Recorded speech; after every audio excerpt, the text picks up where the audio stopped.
Мельков Владимир Викторович. Доброе утро. Постников Виктор Сергеевич, заместитель руководителя. Постников Виктор Сергеевич, заместитель руководителя отдела процессуального контроля Следственного управления Следственного комитета. Алло, вы меня слышите? Владимир Викторович, к нам в отдел жалоба поступила, заявление от Давыдова Сергея Валентиновича, в котором говорится, что с вашей стороны в отношении данного гражданина применялись противоправные действия. Что вы можете пояснить по этому поводу? Ложь. Алло. Сплошная ложь.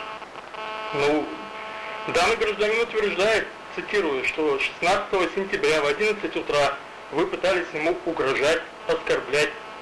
Что-то вроде, ну что, хренов писатель, было такое? Вы знаете, сколько он уже этих жалоб написал?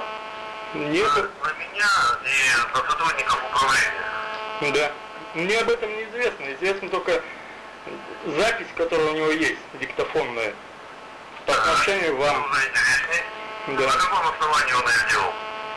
Ну, понятия не У него имею. что, разрешение было и так далее? Ну, Вот это вот его противоправные действия. ну, На каком основании? да, Владимир Викторович, вопрос я, в общем-то, задаю, да, потому что жалоба есть, и она не должна отреагировать, как должностное лицо.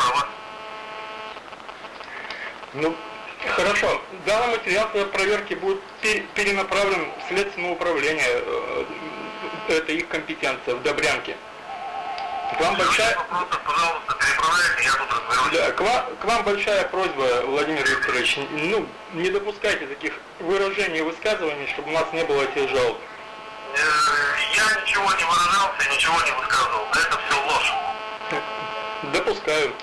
До свидания. Это все ложь, потому что он неоднократно уже просто-напросто прибегает к таким методам. Провокации, сплошные провокации с его стороны. Возможно, но у меня лежит бумага официальная. Ну, бумага это бумага.